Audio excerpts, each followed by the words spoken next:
Everyone, this is असीम श्रीवास्तव। आप सभी का मैं हार्दिक स्वागत करता हूं। आज हमारा ज्योग्राफी का लास्ट सीपीएस सीरीज का सेशन है।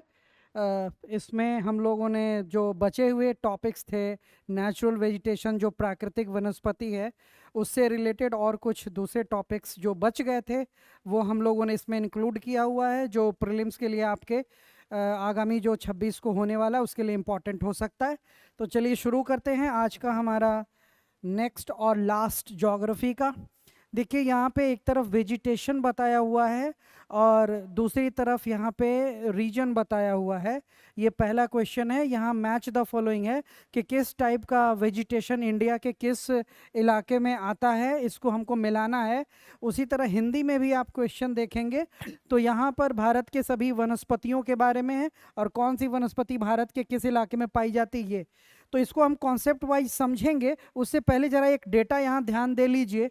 जो इकोनॉमिक सर्वे ऑफ इंडिया का रिपोर्ट है 2025-26, जो लेटेस्ट आर्थिक सर्वेक्षण रिपोर्ट है भारत सरकार का, इसमें कुछ डेटा चेंज हुए हैं। जैसे कि लीडिंग राइस प्रोड्यूसर, जो चावल के सबसे बड़े उत्पादक राज्य हैं भारत में, वो उत्तर प्रदेश है, फिर तेलंगाना है, फिर पश्चिम बंगाल है और तब पंजाब है। उसी तरह जो कॉटन यानी कपास के जो सबसे बड़े प्रोड्यूसर्स हैं, उत्पादक हैं, उसका भी डेटा चेंज हुआ है। पहले Gujarat was the leading producer of cotton, लेकिन अब वो डेटा बदल गया है लेटेस्ट इकोनॉमिक सर्वे में। अब महाराष्ट्र जो है वो नंबर 1 प्रोड्यूसर बन गया है फिर से कॉटन प्रोडक्शन में, then Gujarat and then Telangana. And उसी तरह से मेज प्रोडक्शन में भी डेटा चेंज हुआ है। पहले Karnataka was the leading producer of मेज और बिहार जो था वो नंबर 6 पे आता था, 6th पोजीशन पे था, लेकिन बिहार अब जंप करके 3rd पोजीशन पे आ चुका है। इसीलिए बड़ा इंपॉर्टेंट हो जाता है प्रीलिम्स के लिए कि Bihar is now the 3rd largest producer of maize in India. इसीलिए Madhya Pradesh is the largest producer of maize, मक्का का सबसे बड़ा उत्पादक राज्य मध्य प्रदेश है, फिर कर्नाटका है और अब बिहार है। इसीलिए ये 3 इंपॉर्टेंट डेटा चेंज हुए हैं लेटेस्ट इकोनॉमिक सर्वे रिपोर्ट में, जो आपके आगामी परीक्षा के लिए इंपॉर्टेंट हो सकता है। इसीलिए मैंने सोचा कि इसको फिर से मैं आपको गो थ्रू करा दूं।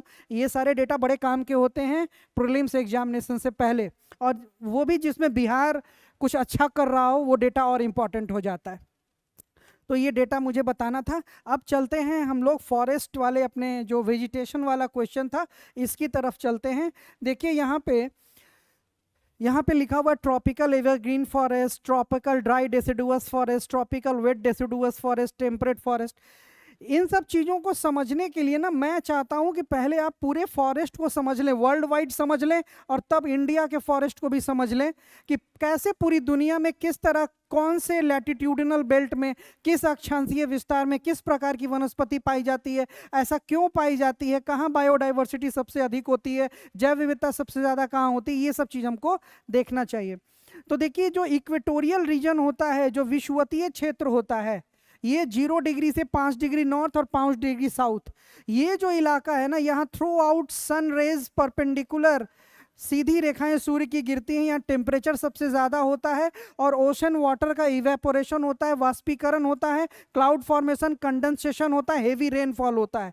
तो जहाँ टेम्परेचर भी ज़्यादा होता है थ्रू आउट ईयर, कोई विंटर सीजन नहीं होता, हमेशा तापमान अधिक होता है, कोई शीत ऋतु नहीं होती, और उसके कारण वाष्पीकरण होता है, इवेपोरेशन होता है और हेवी रेनफॉल होता है। इसीलिए यहाँ बायोडाइवर्सिटी सबसे ज़्यादा होती है। इसीलिए जो इक्वेटोरियल रीजन में जो फॉरेस्ट होता है इसको हम लोग कहते हैं इक्वेटोरियल वेजिटेशन। तो 0 डिग्री से 5 डिग्री नॉर्थ, 5 डिग्री साउथ, यहाँ पे जो वनस्पति पाई जाती है इसको इक्वेटोरियल वेजिटेशन बोलते हैं। यानी हिंदी में अगर बात करें तो इसको विषुवतीय प्रकार की वनस्पति बोलते हैं। संसार में सबसे ज़्यादा biodiversity, the maximum biodiversity is found in the equatorial region. ये जो विषुवतीय क्षेत्र होता है उसी में सर्वाधिक जैव विविधता पाई जाती है। इसके बाद देखिए इसके ऊपर जब हम चढ़ते हैं तो up to the Tropic of Cancer और more to the 30 degree north, ये जो इलाका है नॉर्दर्न हेमिस्फीयर में, सदर्न हेमिस्फीयर में इसको ट्रॉपिकल जोन बोलते हैं। इसीलिए जब इक्वेटोरियल वेजिटेशन से ऊपर बढ़ेंगे तो यहाँ पे जो फॉरेस्ट पाया जाता है इसको ट्रॉपिकल वेजिटेशन या उष्णकटिबंधीय वनस्पति बोलते हैं। ट्रॉपिकल वेजिटेशन या उष्णकटिबंधीय वनस्पति बोलते हैं। और हिंदी में जो उष्णकटिबंधीय वनस्पति है इसको मॉनसूनी फॉरेस्ट, मॉनसून फॉरेस्ट या मॉनसूनी वन भी यहाँ दक्षिण पूर्वी एशिया और दक्षिण एशिया में, in the south eastern and southern Asia it is also known as monsoonal forest. अब इसके ऊपर 30 डिग्री नॉर्थ से ऊपर आते हैं तो 30 डिग्री टू 40 डिग्री नॉर्थ तक पूरे वर्ल्ड में, ये सिर्फ इंडिया में लागू नहीं, वर्ल्ड वाइड ट्रॉपिकल फॉरेस्ट के ऊपर जो फॉरेस्ट होता है इसको टेम्परेट फॉरेस्ट बोलते हैं। टेम्परेट फॉरेस्ट का मतलब हो गया शीतोष्ण कटिबंधीय वन। और टेम्परेट फॉरेस्ट से जब आप ऊपर latitudinal belt up to 50 degree north ऊपर जाएंगे तो 50 डिग्री नॉर्थ ऊपर जाएंगे तो यहाँ पे जो वेजिटेशन होता है इसको टैगा वेजिटेशन यानी टैगा वनस्पति बोलते हैं। और टैगा वेजिटेशन के ऊपर 60 डिग्री नॉर्थ के ऊपर जाएंगे up to the polar region, यहाँ पे जो वेजिटेशन होता है इसको टुंड्रा वनस्पति या टुंड्रा वेजिटेशन बोलते हैं। तो जैसे जैसे हम फ्रॉम इक्वेटर टुवर्ड्स पोल जाते हैं बायोडाइवर्सिटी जो है वो घटती जाती है, biodiversity decreases as we move from equator towards the pole. और यही सीक्वेंस होता है, इसीलिए क्वेश्चन पूछा भी हुआ है अर्लियर, आप प्रीवियस ईयर क्वेश्चंस देखेंगे कि जो अराउंड द ग्लोब जो टाइप्स ऑफ वेजिटेशन है फ्रॉम इक्वेटर टुवर्ड्स पोल, विषुवत रेखा से ध्रुवों की ओर जाने पर वनस्पति का प्रकार का सही सीक्वेंस क्या है। तो सबसे नीचे जो होगा वो इक्वेटोरियल यानी विषुवतीय वनस्पति, इसके बाद tropical vegetation, then sub tropical और temperate vegetation, then taiga and then tundra. तो वैसे ही टुंड्रा वेजिटेशन में क्या होगा, बायोडाइवर्सिटी सबसे कम होगी। अब जरा इसको हम लोग इंडियन कॉन्टेक्स्ट में लागू करने का प्रयास करते हैं, तो थोड़ा इंडिया में देखते हैं। यहाँ पे यहीं पे हमारी कंट्री है, तो यहाँ हम लोग इंडिया को देखने का एक बार प्रयास करेंगे। तो इस तरह से हम लोग ड्रॉ कर देते हैं इक्वेटर, यहाँ पे हम लोग जो है, हालांकि ये यहाँ पे ट्रॉपिक ऑफ कैंसर है, almost middle of the India से पास करती है। और ये फिर अब देखिए इंडिया में किस किस प्रकार की वेजिटेशन होती है। इसी पे अगर हम लोग यहाँ पे एक इंडिया का मैप भी हम लोग यहाँ ले आए अगर वेजिटेशन वाला, तो आपको मैं कहाँ पे किस प्रकार का वेजिटेशन है और किस तरह क्यों है ये हम लोग डिस्कस कर लेते हैं। हाँ, यहाँ पे ये मेजर सॉइल टाइप्स ये है वेजिटेशन। तो ये वाला जो मैप है ये काम आएगा हमारे। अब इस चीज को आप देखेंगे,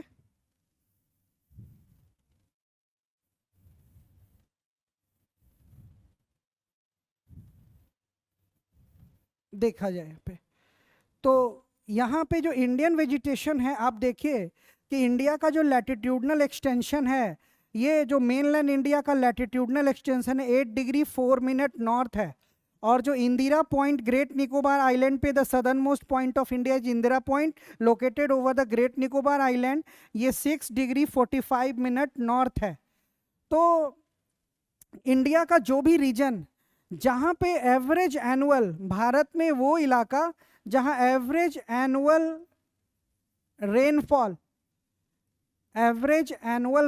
ग्रेटर देन 200 सेंटीमीटर है, जहाँ पे औसत वार्षिक वर्षा 200 सेंटीमीटर से अधिक होती है, और जहाँ पे एवरेज एनुअल टेम्परेचर, देखिए जहाँ पे जो वेजिटेशन होता है ना, वनस्पति होती है ना, उसका तापमान और वर्षा, टेम्परेचर और प्रेसिपिटेशन रेनफॉल से डायरेक्ट लिंकेज होता है। जहाँ पर annual temperature, average annual temperature भी ज़्यादा, जहाँ रेनफॉल भी ज़्यादा, वहाँ बायोडाइवर्सिटी सबसे ज़्यादा। तो जो एवरेज एनुअल टेम्परेचर है जहाँ पे इंडिया में ग्रेटर देन 22 डिग्री सेल्सियस होता है, वहाँ पे जो फॉरेस्ट पाया जाता है उसको हम लोग कहते हैं ट्रॉपिकल एवरग्रीन फॉरेस्ट। ऐसे फॉरेस्ट को हम बोलते हैं ट्रॉपिकल एवरग्रीन फॉरेस्ट, और इसको हिंदी में बोलते हैं उष्णकटिबंधीय सदाबहार वन। तो इंडिया में देखिए कलर जिस तरह से मिला हुआ है, आप देखेंगे लक्षद्वीप और ये जो मालाबार जो वेस्टर्न घाट का वेस्टर्न स्लोप्स है, जो हमारा कोंकण से लेकर ये up to the Malabar plains, जो western slopes of the Western Ghats है, वहाँ पे जो फॉरेस्ट है वो ट्रॉपिकल एवरग्रीन है। ये अंडमान निकोबार आइलैंड से ट्रॉपिकल एवरग्रीन है। और यहाँ पे जो ये हमारा नॉर्थ ईस्टर्न हिल्स है जिसमें मेघालय भी है, और सिर्फ मणिपुर को छोड़ के, मणिपुर में थोड़ा कम रेनफॉल होता है, अपार्ट फ्रॉम मणिपुर जो हमारा नॉर्थ ईस्टर्न हिल्स है, अंडमान निकोबार आइलैंड्स है, ये लक्षद्वीप है, और the western slope of the Western Ghat है, यहाँ पे जो फॉरेस्ट है इसको ट्रॉपिकल एवरग्रीन फॉरेस्ट, उष्ण कटिबंधीय सदाबहार वन बोलते हैं। सदाबहार क्यों बोलते हैं? Why it is called evergreen forest? Because the time of leaf shedding, the time of flowering and the time of fruiting is different. यहाँ पर पेड़ों की पत्ते झड़े में, फलों के लगने, फूलों के आने और फलों के लगने का समय अलग अलग होता है। इसीलिए सालों भर ये जो वन होते हैं वो एवरग्रीन, सदाबहार, हरे दिखते हैं। अब इन जो पेड़ पौधे होते हैं ना, ये ट्रॉपिकल एवरग्रीन में इनकी हाइट जो होती है वो 60 मीटर या उससे भी अधिक होती है, और ये काफ़ी डेंस फॉरेस्ट होते हैं। जैसे जैसे हम 0 डिग्री से ऊपर जाएंगे तो डेंसिटी जो है वो फॉरेस्ट की वो कम होती चली जाएगी, और जैसे जैसे हम इक्वेटर की ओर आएंगे डेंसिटी यानी फॉरेस्ट डेंस होता चला जाता है, और बहुत ज़्यादा बायोडाइवर्सिटी होती है। तो ट्रॉपिकल एवरग्रीन फॉरेस्ट के कुछ अगर ट्रीज हम देखें तो mahogany is the important tree of the tropical evergreen forest. Like mahogany, any is the other important tree species of the tropical evergreen forest, and ebony।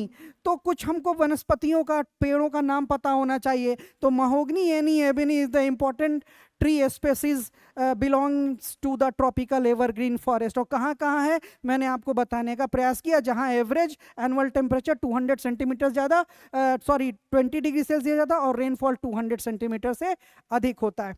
अब देखिए, फिर इंडिया में वो इलाका, दूसरा फॉरेस्ट होता है इंडिया में ट्रॉपिकल डेसिडुअस फॉरेस्ट, और इंडिया में वो रीजन जहां average annual rainfall 100 centimetre to 200 centimetre होता है, उसको हम बोलते हैं ट्रॉपिकल डेसिडुअस फॉरेस्ट, उष्ण कटिबंधीय पर्णपाती वन। पर्णपाती, why it is called deciduous? Because all the trees shed their leaves during the same time period. फरवरी और मार्च के महीने में आप देखेंगे कि वो पेड़ जो एक साथ अपनी पत्तियां गिरा देते हैं उसी को कहते हैं पर्णपाती या डेसिडुअस फॉरेस्ट। तो जहाँ पे भी इंडिया में 100 सेंटीमीटर टू 200 सेंटीमीटर रेनफॉल होता है उसको हम कहते हैं डेसिडुअस। लेकिन on the availability of water, जल की उपलब्धता के आधार पर it is divided into 2 groups, moist deciduous forest and dry deciduous forest. तो मॉइस्ट डेसिडुअस फॉरेस्ट जो होता है ना, वहाँ average annual rainfall 100 to 200 centimetre होता है, और जो ड्राई डेसिडुअस फॉरेस्ट होता है वहाँ average annual rainfall 70 centimetre to 100 centimetre होता है।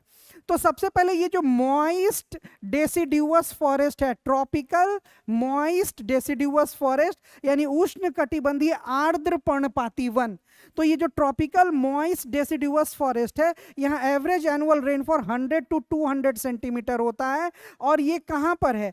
तो ये वाला जो आप देख रहे हैं यहाँ पे ग्रे हल्का, ये जो रीजन, बड़ा सा एक रीजन दिखा रहा है, ये मैप बता रहा है ट्रॉपिकल डेसिडुअस फॉरेस्ट है। लेकिन इंडिया में जहाँ भी 100 टू 200 सेंटीमीटर रेनफॉल होता है, जैसे ये वाला इलाका हमारा वेस्ट बंगाल का है या ओडिशा का है, या यहाँ पे ये आंध्र प्रदेश वाला इलाका है, ये छत्तीसगढ़ मध्य प्रदेश वाला इलाका है, तो ये वाला जो इलाका है ना इसको मॉइस्ट डेसिडुअस फॉरेस्ट बोलते हैं। अब मॉइस्ट डेसिडुअस फॉरेस्ट में बहुत सारे ट्रीज होते हैं, जैसे कि आंवला जिसको गूजवेरी बोलते हैं, या रेड सैंडल जिसको रेड सैंडर्स भी बोलते हैं, लाल चंदन भी बोलते हैं, उसी तरह सैफ्लावर, कुसुम है, महुआ है, और भी बहुत सारे ट्रीज हैं।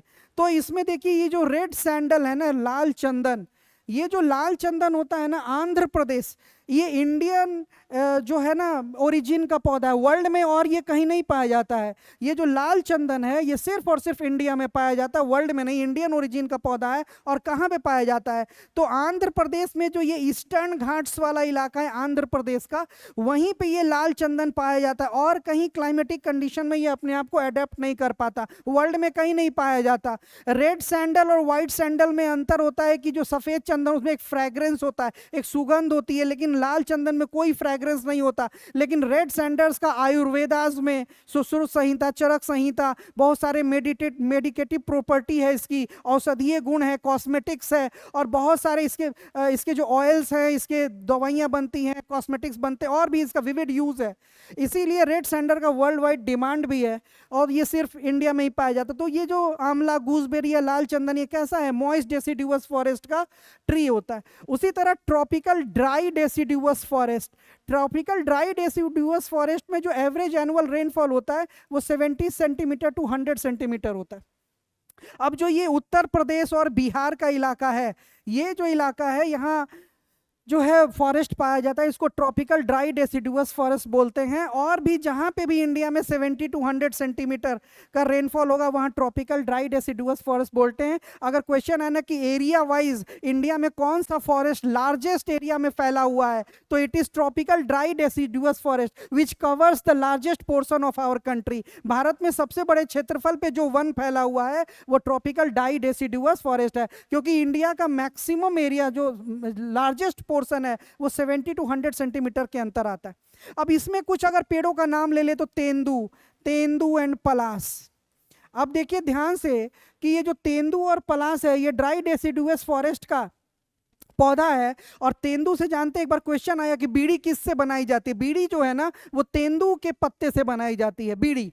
और ये जो पलास है ना, पलास जो मार्च अप्रैल के महीने में इसमें फ्लावरिंग होती है, तो पलास 2 स्टेट का जो है ना वो स्टेट ट्री है। It is a state tree of 2 states, Uttar Pradesh and Jharkhand, पलास।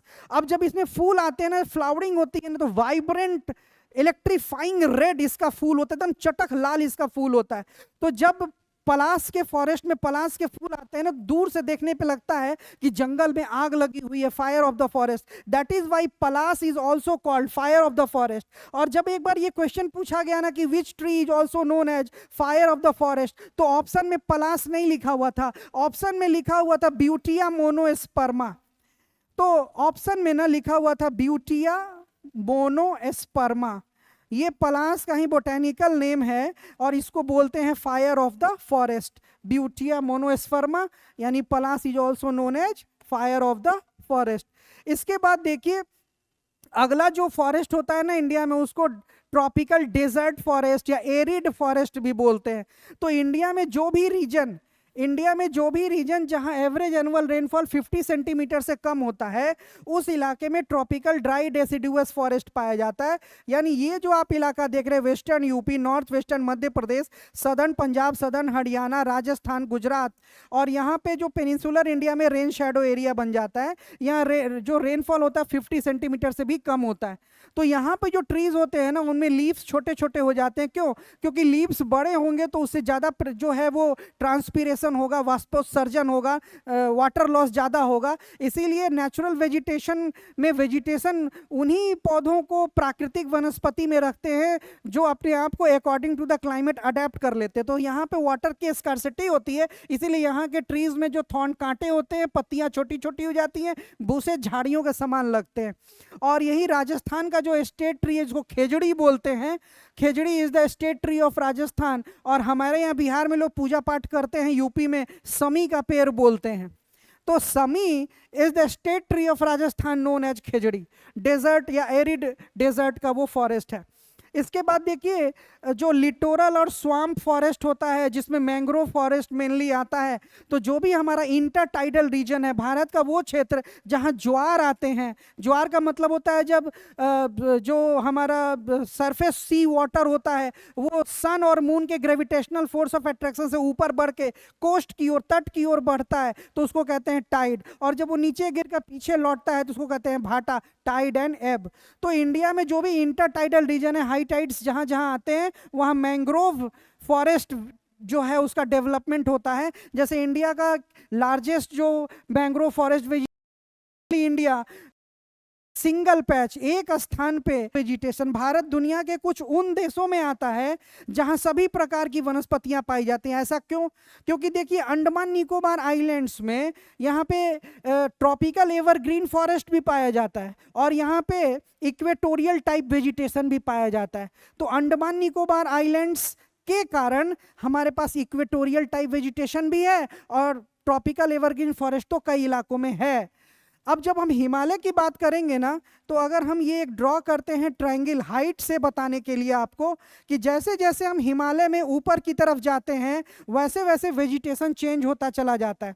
ऐसे तो लैटिट्यूडनल एक्सटेंशन चेंज होगा तो फिर वो ट्रॉपिकल से टेम्परेट, टेम्परेट से टैगा, टैगा से टुंड्रा होता है। लेकिन इंडिया का तो लैटिट्यूडनल एक्सटेंशन 37 डिग्री 6 मिनट पे ही रुक जाता है।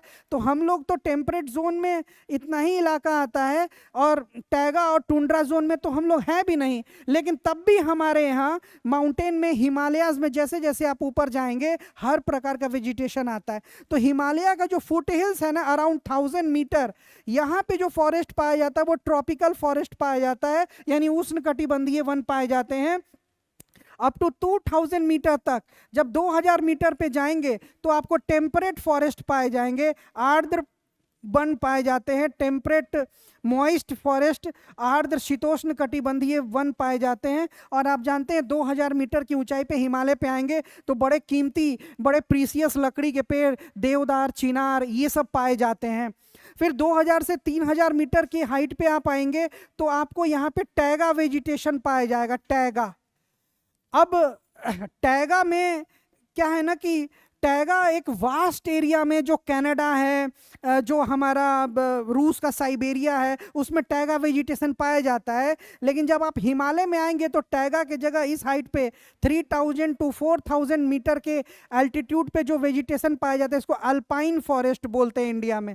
तो हिमालय में अल्पाइन फॉरेस्ट हो जाता है टेम्परेट के बाद। अल्पाइन में आप जानते हैं silver fir, Juniper, birch, rhododendron, ये सब, पाइन ट्री, ये सब बड़े प्रीसियस जो है वो पेड़ पाए जाते हैं। और जैसे जैसे आप ऊपर जाएंगे ना वैसे वैसे क्या होगा, रेनफॉल कम होगा और रेनफॉल का नेचर बदलेगा, अब स्नोफॉल होगा। इसीलिए जैसे जैसे आप नीचे से ऊपर जाएंगे ना, ट्रीज की ब्रांचिंग कम होती चली जाएगी और वो कोनीफेरस होता चला जाएगा, कोणधारी होता चला जाएगा इस तरीके से, ताकि स्नोफॉल हो तो पेड़ पौधे टूट कर गिर न जाएं, वो एग्जिस्टेंस उनका बरकरार रहे।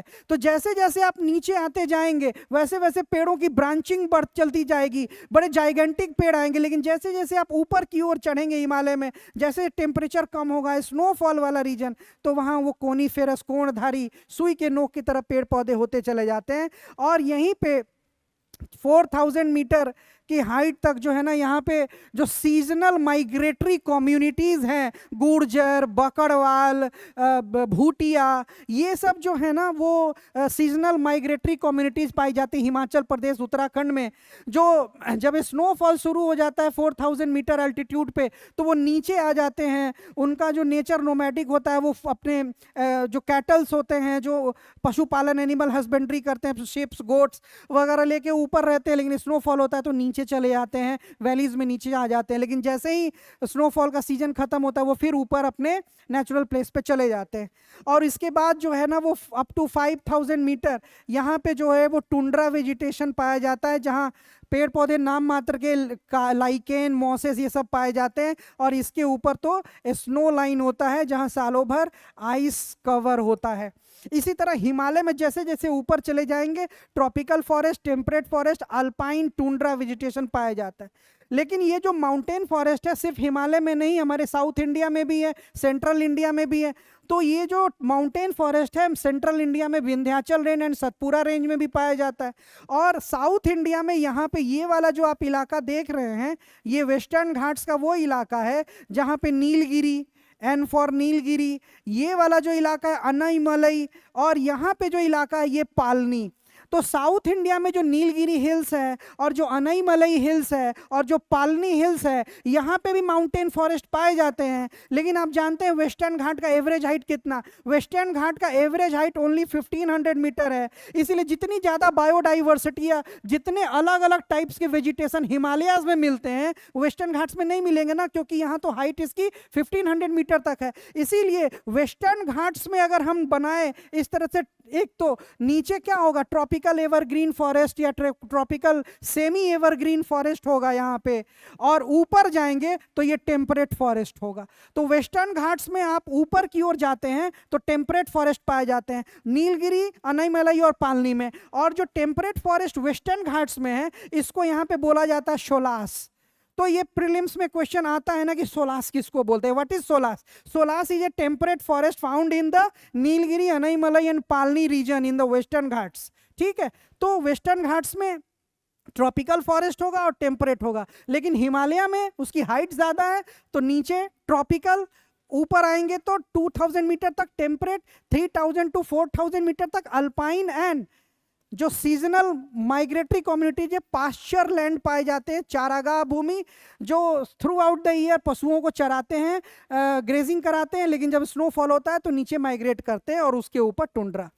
तो इस तरह से इंडिया के इतने सारे वेजिटेशन होते हैं। अब जरा हम लोग क्वेश्चन करते हैं, यहां देखें A option tropical evergreen forest हमने कहा। अब यहां देखिए ट्रॉपिकल केरलम हो गया और नॉर्थ ईस्टर्न हिल्स हो गया, जहां पे average annual rainfall more than 200 centimetre, तो ए का ऑप्शन क्या हो गया 2।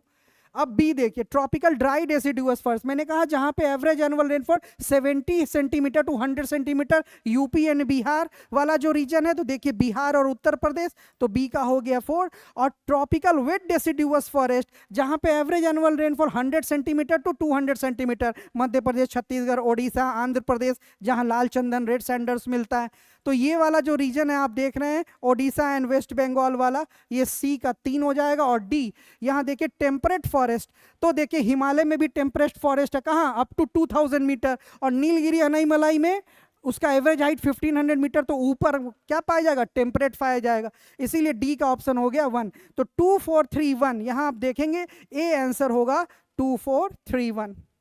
इसके बाद आप यहाँ आ जाएं सेकेंड ऑप्शन में, सॉरी सेकेंड क्वेश्चन में,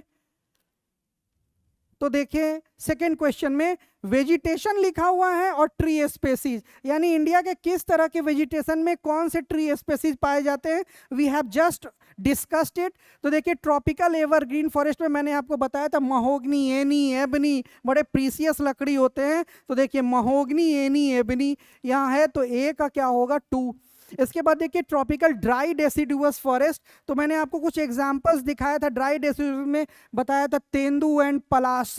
तो तेंदू एंड पलाश, तेंदू से बीड़ी बनती है, पलाश को ब्यूटिया मोनोस्पर्मा इसका साइंटिफिक नेम है, इसको फायर ऑफ द फॉरेस्ट बोलते हैं, जंगल की आग बोलते हैं, और 2 स्टेट का ये स्टेट ट्री है, उत्तर प्रदेश एंड झारखंड।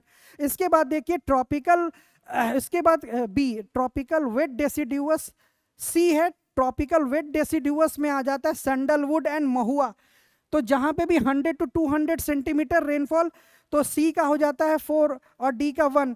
तो ये जो सैंडलवुड है ना, इसमें वाइट सैंडल होता है, रेड सैंडल होता है, देखिए आप लगा तो लेंगे लाल चंदन या सफ़ेद चंदन आप लगा तो लेंगे, लेकिन जब उसको काटना होगा ना तो आपको डिस्ट्रिक्ट फॉरेस्ट डिपार्टमेंट जो जिला वन विभाग होगा ना उसको सूचित इन्फॉर्म करना पड़ेगा, और स्टेट गवर्नमेंट जो है वो डिस्ट्रिक्ट जो फॉरेस्ट डिपार्टमेंट है वो अरेंजमेंट करती है कि उसको काटा जाए और उसकी ऑक्शन हो और तब पैसा मिलता है। यानी कि लाल चंदन या सफ़ेद चंदन लगा तो आप लेंगे, लेकिन आप अपनी मर्जी से, आप अपने विल पे उसको काट नहीं सकते, आपको इन्फॉर्म करना पड़ेगा। ठीक है, इसके बाद देखिए यहाँ पे ऑप्शन देखिए 2 3 4 1 टेम्परेट फॉरेस्ट, और टेम्परेट फॉरेस्ट में मैंने कहा हिमालय में अप टू 2000 मीटर पे देवदार और चिनार के पेड़ पाए जाते हैं। देवदार 100% वाटरप्रूफ लकड़ी है। कोनीफेर आप देखे होंगे श्रीनगर में बहुत सारे घर होंगे लकड़ियों के बने होते हैं, सब देवदार के ही होते हैं। तो यहाँ पे आप देखें आंसर होगा 2 3 4 1, आंसर विल बी ए। तो यहाँ आप आ जाते हैं थर्ड क्वेश्चन में। यहाँ पे देखिए आज ये बताते हुए खुशी हो रही है, फाउंडेशन बैच आज लॉन्च हुआ है, तो आप लोग जल्द से जल्द जुड़ें। इसके बाद देखिए यहाँ पे question number third, identify the correct sequence of vegetation in the Himalayan mountain range in terms of increasing altitude. Hindi में जरा आप पढ़ लें, हिमालय पर्वत श्रृंखला में बढ़ती ऊंचाई के अनुसार वनस्पति के सही क्रम की पहचान करें। तो देखिए मैंने अभी थोड़ी देर पहले डिस्कशन करके आपको बताया था कि हिमालय में जो फुट हिल्स है वहाँ पे ट्रॉपिकल डेसिडुअस फॉरेस्ट, 2000 मीटर के ऊपर आएंगे तो टेम्परेट मॉइस्ट फॉरेस्ट, उसके ऊपर आएंगे तो अल्पाइन फॉरेस्ट, उसके ऊपर आएंगे तो टुंड्रा फॉरेस्ट। तो यहाँ देखिए सबसे पहले ट्रॉपिकल डेसिडुअस फॉरेस्ट, उसके बाद टेम्परेट फॉरेस्ट, तब अल्पाइन फॉरेस्ट, तब टुंड्रा वेजिटेशन, ये इसका आंसर होगा। ए इज द राइट आंसर। यहाँ पे आप देखें उसी तरह सबसे नीचे उष्णकटिबंधीय पर्णपाती वन, फिर 2000 मीटर की ऊंचाई तक शीतोष्ण कटिबंधीय वन, फिर 3000 से 4000 मीटर की ऊंचाई के बीच में अल्पाइन वन, और उससे ऊपर टुंड्रा वन पाया जाता है। तो आंसर होगा ए। इसके बाद हम लोग नेक्स्ट क्वेश्चन की ओर मूव ऑन करते हैं। Next question is the fourth one, identify the incorrect statement regarding mangrove vegetation. Mangrove वनस्पति को लेकर जो भी गलत कथन है इसमें दिया हुआ, असत्य कथन, उसको पहचानना है। मैंग्रोव वनस्पति के बारे में गलत कथन की पहचान करें। तो देखिए हम लोग जरा फटाफट इसको समझने का प्रयास करते हैं। मैंग्रोव को वर्ल्ड वाइड भी समझ सकते हैं या इंडियन कॉन्टेक्स्ट में भी समझ सकते हैं। तो देखिए सबसे पहले मैंग्रोव को अगर समझ लें, वर्ल्ड वाइड ही समझ लें, तो उसमें इंडिया ही जा रहा है। यहाँ देखिए, तो देखिए हमारा जो ट्रॉपिकल और सब ट्रॉपिकल जोन है, तो ट्रॉपिकल जोन आप जानते ही हैं, 0 degree to Tropic of Cancer and 0 degree to Tropic of Capricorn. तो ये वाला जो हमारा इलाका है, इसको मैं सीधा ये वाला जो सब ट्रॉपिकल रीजन है अप टू ये वाली हाइट तक, ये वाला और ये वाला जो रीजन है, आप देखिए इसमें ट्रॉपिकल और सब ट्रॉपिकल दोनों जोन आ जाते हैं। तो मैंग्रोव वेजिटेशन वहीं ग्रो करता है जहां टाइड्स आते हैं। द इंटर टाइडल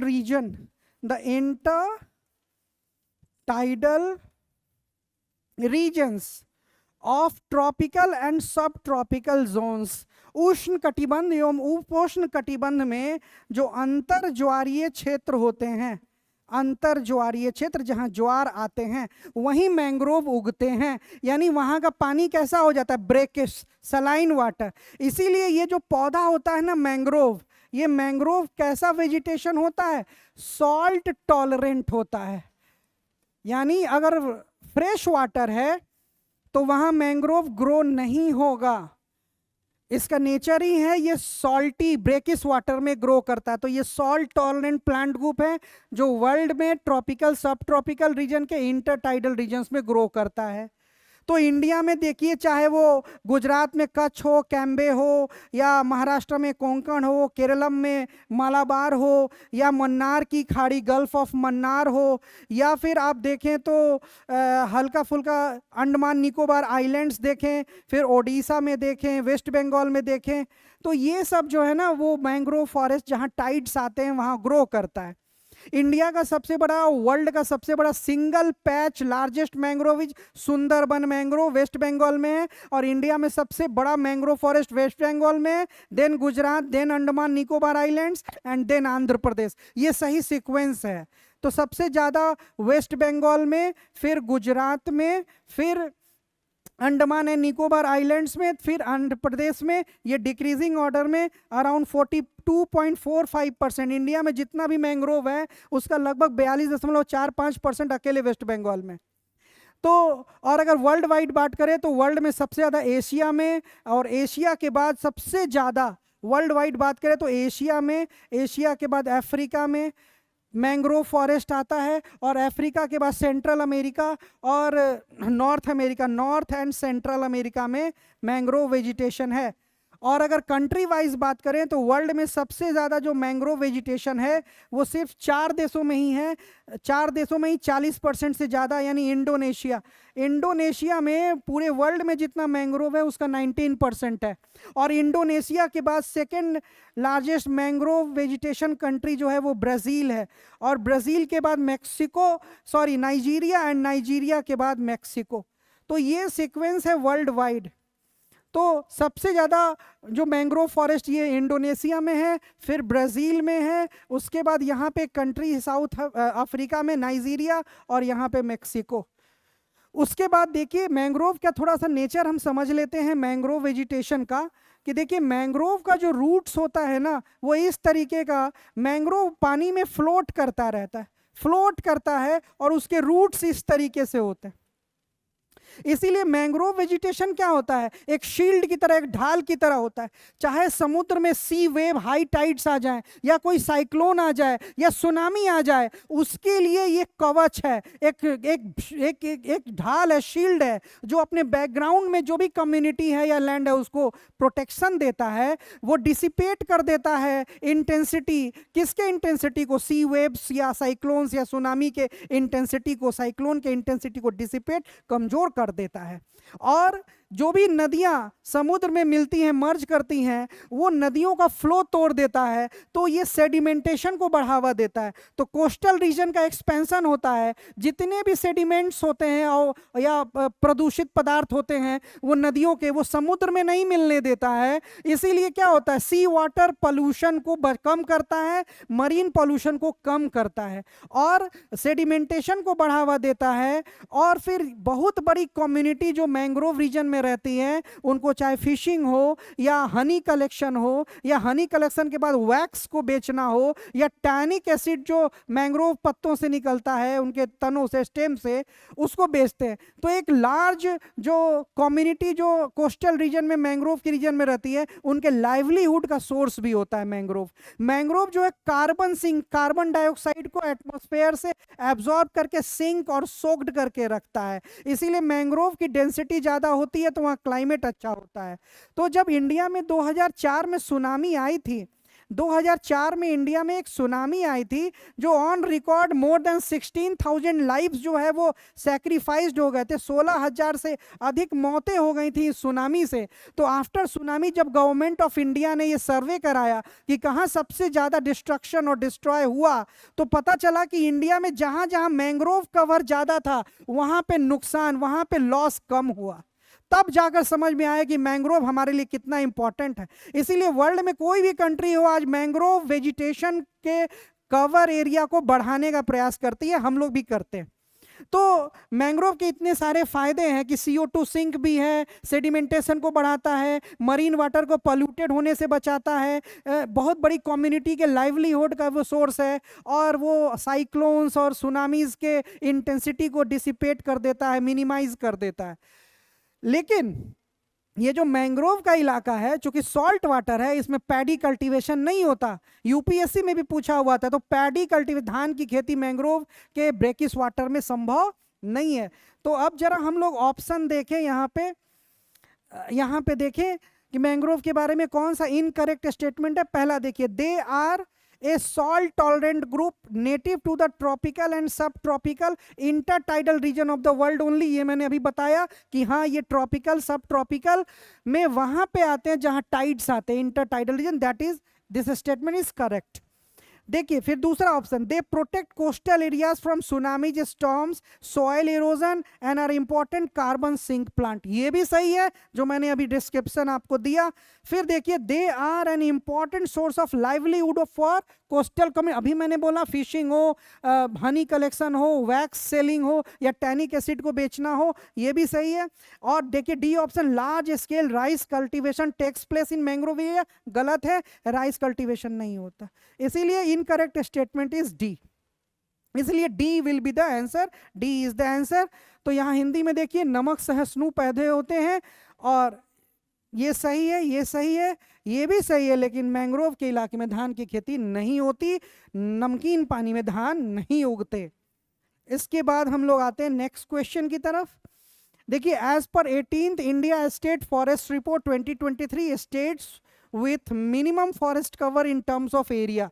तो मैं आपसे ये गुजारिश करूंगा कि जब आप प्रीलिम्स देने जाएं, तो this is now the time to mug up the India state forest report. जितने भी अलग अलग डायमेंशन से आप इसको याद कर सकते हैं, decreasing sequence, increasing sequence, percentage wise area, percentage wise minimum area, in terms of total geographical area, किस स्टेट में जो है फॉरेस्ट जो है लास्ट सर्वे से फॉरेस्ट एरिया कम हुआ है सबसे ज़्यादा, या किस स्टेट में बढ़ा है, ये सब तरह से आपको सोच के आपको सारे रिपोर्ट्स याद करने चाहिए। तो इसमें जो क्वेश्चन है कि इंडिया में सबसे कम फॉरेस्ट एरिया, फॉरेस्ट कवर किस स्टेट में है, वो जानना है। तो इसमें ऑप्शन ए है, इंडिया में सबसे कम फॉरेस्ट कवर जो है वो हरियाणा में है, उसके बाद थोड़ा अधिक पंजाब में, फिर थोड़ा अधिक गोवा, फिर सिक्किम। इसीलिए A is the answer, Haryana, Punjab, Goa, Sikkim. सबसे कम फॉरेस्ट कवर हरियाणा में है इंडिया में, तो ये वाला ऑप्शन होगा हरियाणा, हरियाणा के बाद पंजाब, पंजाब के बाद गोवा, गोवा देन सिक्किम। जनरली लोग नहीं रटते तो बिहार मान लेते हैं, लेकिन ऐसा नहीं है। अब आते हैं हम लोग नेक्स्ट क्वेश्चन की तरफ, tropical grasslands of the world. तो देखिए जरा, हम लोग ट्रॉपिकल ग्रासलैंड्स हम लोग ऑलरेडी कर चुके हैं। तो जरा tropical grasslands of the world, इसमें हम लोग को पहचानना है। 4 ग्रासलैंड्स के नाम दिए गए हैं और कौन से घास जो हैं वो उष्णकटिबंधीय घास के मैदान में आते हैं, ये हमको यहाँ पे जानना है। तो देखिए, जो ट्रॉपिकल ग्रासलैंड्स और टेम्परेट ग्रासलैंड्स, तो 2 तरह के ग्रासलैंड्स होते हैं। लैटिट्यूडनल बेल्ट के आधार पे, जो अक्षांशीय विस्तार है उसके आधार पे, ये 5 डिग्री नॉर्थ साउथ से लेकर 30 डिग्री या 25 डिग्री नॉर्थ साउथ तक, यानी दोनों ही गोलार्धों में, दोनों हेमिस्फीयर में 5 डिग्री से 25 डिग्री का जो बेल्ट होता है उसमें ट्रॉपिकल ग्रासलैंड्स होते हैं। और जो टेम्परेट ग्रासलैंड्स होता है, जो शीतोष्ण कटिबंधीय घास का मैदान होता है, वो 30 डिग्री टू 45 डिग्री दोनों हेमिस्फेयर में, 30 degree to 45 degree northern and southern hemisphere में पाया जाता है। तो जो ट्रॉपिकल ग्रासलैंड्स है ना, वो आप देखेंगे अगर यहाँ पे, यहाँ जो वर्ल्ड मैप हम लोगों ने निकाला था, यहाँ वर्ल्ड मैप निकाला था, तो यहीं पे आप देखिए इसी वाले मैप में कि हम लोग सबसे पहले जरा ट्रॉपिकल ग्रासलैंड्स देख लेते हैं और उसके बाद हम लोग टेम्परेट ग्रासलैंड्स देख लेंगे एक साथ। तो ये ग्रासलैंड का रिवीजन भी हो जाएगा आपका। तो यहाँ देखिए ट्रॉपिकल जो 5 से 25 है, कोलंबिया और वेनेजुएला, ये जो इलाका है यहाँ पे इसको लानोस बोलते हैं, लानोस। ये ट्रॉपिकल ग्रासलैंड है वेनेजुएला और कोलंबिया में। तो ब्राजील में 5 डिग्री से 25 डिग्री के बीच जो ट्रॉपिकल ग्रासलैंड है इसको कैंपोस बोलते हैं, कैंपोस। और अफ्रीका में यहाँ पे भी इसको सवाना बोलते हैं और यहाँ पे भी इसको सवाना बोलते हैं, यानी northern Africa and southern Africa दोनों में। ऑस्ट्रेलिया में भी जो ट्रॉपिकल जोन है वहाँ पे इसको सवाना ही बोलते हैं। और इंडिया के जो पेनिनसुलर इंडिया में जो ग्रासलैंड है उसको भी सवाना ही बोलते हैं। अब जो टेम्परेट ग्रासलैंड्स है, जो 30 डिग्री टू 45 डिग्री है, यहाँ पे इसको प्रेरीज बोलते हैं, प्रेरीज इन अमेरिका बोलते हैं। फिर अर्जेंटीना, ब्राज़ील और उरुग्वे, लेकिन हार्टलैंड ऑफ द अर्जेंटीना, यहाँ पे इसको पंपास बोलते हैं। लेकिन ब्राज़ील और उरुग्वे के भी सदर्न पार्ट में थोड़े से इलाके में ये है, लेकिन हार्टलैंड ऑफ ब्राज़ील। अब यहाँ पे इसको ना वेल्ड बोलते हैं, वेल्ड इन साउथ अफ्रीका। ऑस्ट्रेलिया में इसको डाउन्स बोलते हैं। न्यूजीलैंड में इसको कैंटरबरी बोलते हैं 30 टू 45 डिग्री लैटिट्यूड में। चाइना में यहाँ पे मंचूरिया बोलते हैं। और जो ईस्टर्न मंचूरिया और जो ईस्टर्न यूरोपियन कंट्री और जो सेंट्रल एशिया है वहाँ पे इसको स्टेपीज बोलते हैं। और ये जो आपका ऑस्ट्रिया और बुडापेस्ट हंगरी वाला इलाका है वहाँ पुज्स्टा बोलते हैं, पुज्स्टा। तो इस तरह से आप देखिए कि ऑप्शन में पूछा है कि कौन जो है वो ट्रॉपिकल है, तो जो टेम्परेट है वो मैंने आपको दिखाया। अब जरा यहाँ क्वेश्चन में चलेंगे और यहाँ देखें, तो यहाँ आप देखें इसमें कि ट्रॉपिकल ग्रासलैंड पेरीज कैसा, पेरीज तो टेम्परेट है, अमेरिका में है। ग्रेनरीज ऑफ द वर्ल्ड, धान का अन्न का भंडार बोलते, पंपास, ये अर्जेंटीना में, ये भी क्या है, ये टेम्परेट है। और सवाना क्या, डाउन्स क्या, ऑस्ट्रेलिया में टेम्परेट। ये जो सवाना है ये ट्रॉपिकल ग्रासलैंड है। तो आंसर आपका क्या होगा, सी, सवाना। अब आते हैं नेक्स्ट क्वेश्चन की तरफ। Identify the hot desert from the following option. अब हॉट डेजर्ट आप देखिए, हॉट डेजर्ट और कोल्ड डेजर्ट दो होते हैं। तो हॉट डेजर्ट या वार्म डेजर्ट आप कह लें, जो गर्म मरुस्थल होते हैं उसका लैटिट्यूडनल एक्सटेंशन कितना होता है, 15 degree to 30 degree north south. दोनों ही गोलार्धों में 15 से 30 डिग्री के बीच जो भी मरुस्थल है वो हॉट या वार्म डेजर्ट है। और जो टेम्परेट या कोल्ड डेजर्ट है, जिसको शीत मरुस्थल बोलते हैं, उनका लैटिट्यूडनल एक्सटेंशन जो होता है वो 30 degree to 60 degree north south hemisphere में होता है। तो यहाँ पे देखिए, तो सिर्फ नूबियन जो है ना वो हॉट डेजर्ट है, नहीं तो गोबी चाइना और मंगोलिया में है, ये कैसा डेजर्ट है, ये कोल्ड डेजर्ट है। किजिलकुम, किजिलकुम कहाँ है, उज्बेकिस्तान कजाकिस्तान में है, तो ये भी कैसा है, ये टेम्परेट जोन में है, कोल्ड डेजर्ट है। पैटागोनिया अर्जेंटीना और चिली में है, ट्रॉपिक ऑफ कैप्रिकॉर्न के नीचे है, तो ये भी कोल्ड डेजर्ट है। लेकिन नूबियन क्या है, नूबियन सूडान और इरिट्रिया में है, तो नूबियन डेजर्ट जो है वो सूडान और इरिट्रिया में है, जो कि ट्रॉपिकल जोन में आता है। इसीलिए यहाँ आंसर होगा नूबियन डेजर्ट। नूबियन मरुस्थल एक गर्म मरुस्थल है, बाकी सारे शीत मरुस्थल हैं। ठीक है, इसके बाद देखेंगे हम लोग नेक्स्ट क्वेश्चन में, which of the given options is are major choke points. ये जो ऑप्शन दिए हुए इसमें बताना है कि कौन से चौक पॉइंट या पॉइंट्स यानी एक से अधिक हैं या कौन है चौक पॉइंट, कौन कौन है इसमें। Straight of Hormuz, straight of Malacca, Suez canal, बाब अल मंडेव और पनामा कैनाल है। पूछ रहा है चौक पॉइंट दुनिया का कौन कौन है। यहाँ हिंदी में देखेंगे चौक पॉइंट हिंदी में भी लिखते हैं और ये कौन कौन है, तो कहते किसको चौक पॉइंट है, जरा इसको जान लें हम लोग।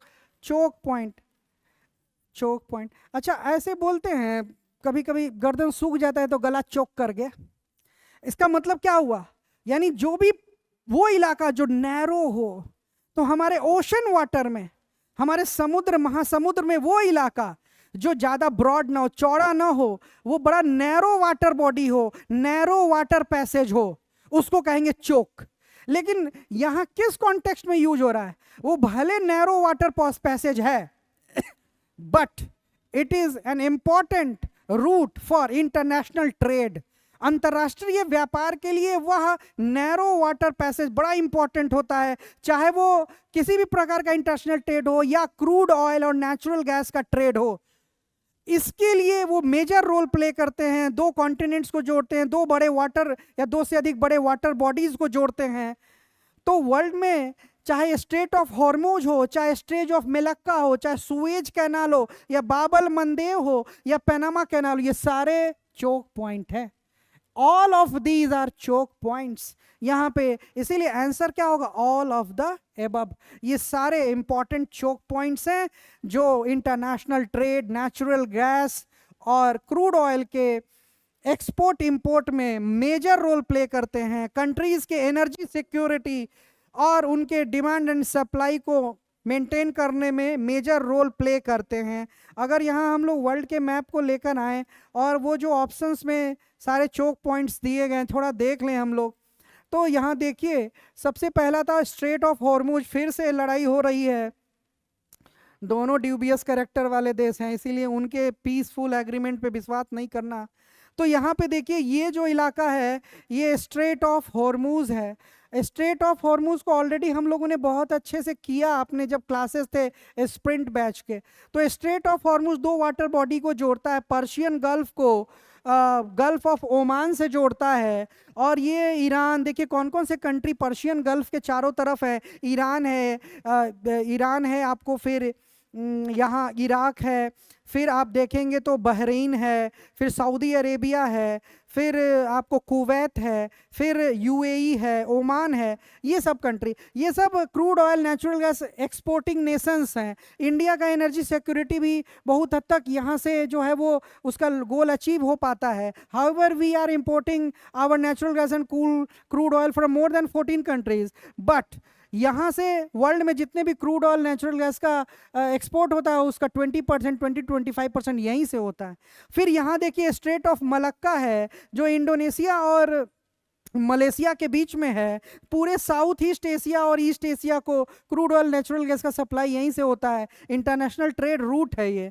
उसी तरह बाब अल मंडेव ये रेड सी को जोड़ता है, गल्फ ऑफ एडन से बाब अल मंडेव, और ये रेड सी को मेडिटेरेनियन से जोड़ता है सुएज कैनाल। और ये सुएज कैनाल के कारण ही इंडिया का डिस्टेंस लंदन से 7000 किलोमीटर कम हो पाया, नहीं तो इस तरह से घूम कर जाना पड़ता था। और यहाँ पे पनामा कैनाल जिसने ईस्टर्न यूएसए को वेस्टर्न यूएसए से अच्छी कनेक्टिविटी दे दी, 13,000 किलोमीटर, मोर देन 13,000 किलोमीटर की बचत होने लगी। तो चाहे वो पनामा कैनाल हो, चाहे वो सुएज कैनाल हो, या बाब अल मंडेव हो, या स्ट्रेट ऑफ हॉर्मुज हो, या मलक्का हो, ये सारे चोक पॉइंट्स हैं। इसके बाद हम नेक्स्ट क्वेश्चन देखते हैं, largest reverse of the world. यहाँ पे क्वेश्चन लार्जेस्ट है, लॉन्गेस्ट नहीं है, ध्यान देंगे। तो यहाँ पे हिंदी में भी आप देखेंगे दुनिया की सबसे बड़ी नदियाँ, सबसे लंबी नदियाँ नहीं पूछी गई हैं। तो largest river of the world का मतलब होता है किस रिवर में वॉल्यूम ऑफ वाटर सबसे ज़्यादा है, किस नदी में सबसे अधिक मात्रा में जल बहता है। तो देखिए largest river of the world is Amazon. Amazon जो है वो दुनिया की सबसे बड़ी नदी है। अमेजॉन के बाद इसमें ऑप्शन में नहीं है, नहीं तो सेकेंड लार्जेस्ट रिवर जो है ना वो कॉन्गो, और कॉन्गो के बाद ओरिनिको है जो वेनेजुएला, कोलंबिया, ब्राजील में बहती है। और ओरिनिको के बाद यांगजी जो कि चाइना में बहती है, एशिया की सबसे लंबी नदी है। तो वर्ल्ड की largest river is Amazon, then Congo, then Orinoco and Yangtze.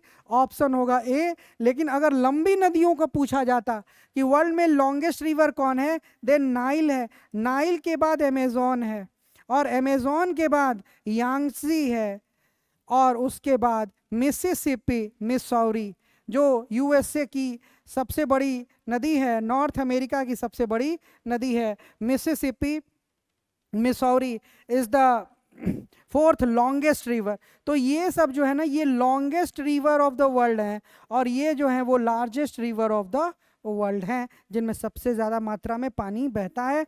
दोनों दो टर्म्स हैं। इसके बाद हम लोग तो हिंदी में भी इसका उत्तर जो होगा वो अमेजन होगा। सबसे बड़ी नदी अमेजन, फिर कांगो, फिर ओरिनोको और यांगजी है।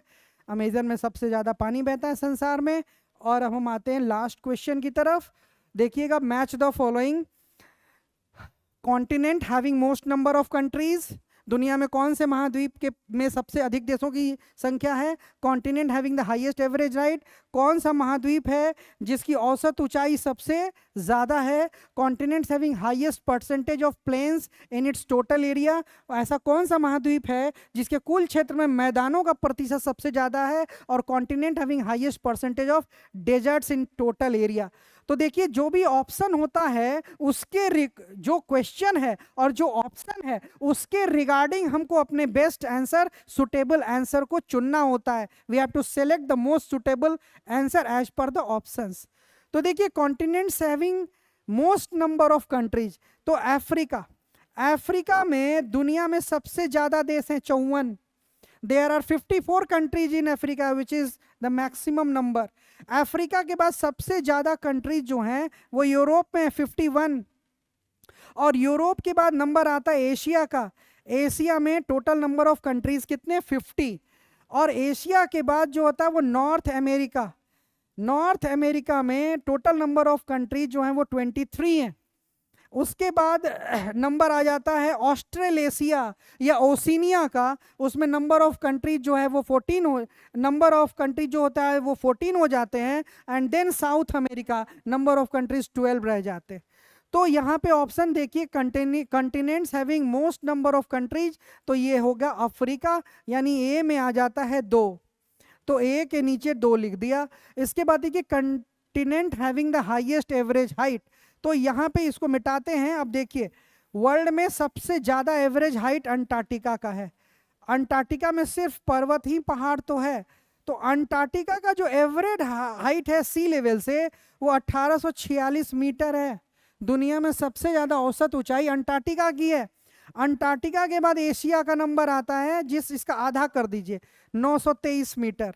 तो एशिया कॉन्टिनेंट की एवरेज हाइट जो है वो 923 मीटर है।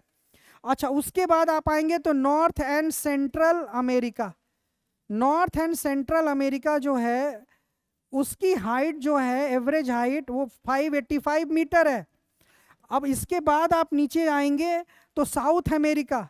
साउथ अमेरिका की जो एवरेज हाइट है वो, हालांकि इसको याद नहीं करना, मैं आपको बता रहा हूँ कि किस बात को ध्यान रखना है आगामी परीक्षा, नेक्स्ट जो अपकमिंग एग्जाम है उसको ध्यान में रखते हुए क्या देखना है आपको। और सबसे लास्ट में यूरोप। यूरोप 303 या 302 मीटर है, हाँ, तो 302 मीटर। अब आपको देखना क्या है, हाईएस्ट एवरेज हाइट किसकी? अंटार्कटिका की। और लोएस्ट एवरेज हाइट किसकी? यूरोप की। इसलिए ये भी क्वेश्चन पूछा हुआ है कि किस कॉन्टिनेंट की एवरेज हाइट सबसे कम है, वो है Europe. Only 302 metre average height है इसकी। तो एवरेज हाइट सबसे कम है, यानी प्लेन ज्यादा होगा ना, क्योंकि प्लेन का हाइट तो अप टू 200 मीटर तक ही होता है।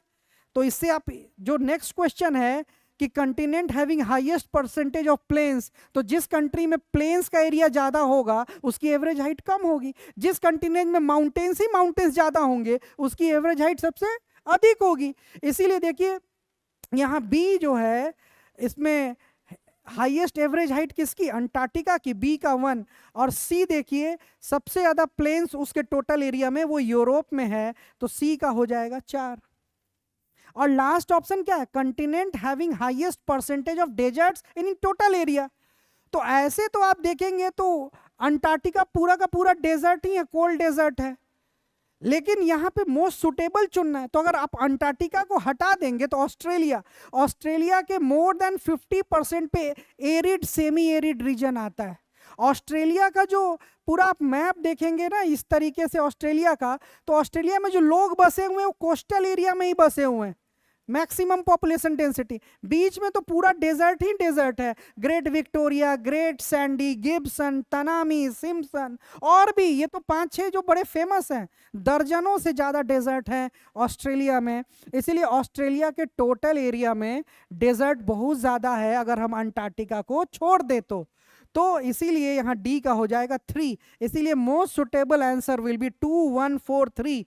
सो 2143 किस में है, ए ऑप्शन में है, इसलिए आपका उत्तर क्या होगा, ए होगा। इसमें भी आपका ऑप्शन होगा ए। तो इस तरीके से टोटल 10 क्वेश्चन जो थे वो हम लोगों ने डिस्कस कर लिए, और ये लास्ट हमारा सीबीएस सीरीज था ज्योग्राफी का। तो उम्मीद करता हूँ ये सेशन ठीक लगा होगा, कुछ कॉन्सेप्ट्स क्लियर हुए होंगे, कुछ फैक्ट्स मिसिंग थे वो रिवीजन हो गए होंगे। तो all the best for your upcoming main exam 26 जुलाई। आप सब अच्छे से एग्जाम दीजिएगा, घबराइएगा नहीं, आसान क्वेश्चन को कई बार पढ़िएगा। आसान क्वेश्चन गलत होता है तो हम रेस से बाहर होते हैं, इसलिए आसान को गलत नहीं करना है, माँ कसम खा के आसान सवाल को हल करना है कि इसको तो गलत नहीं होने देंगे। ठीक है, thank you so much, all the best.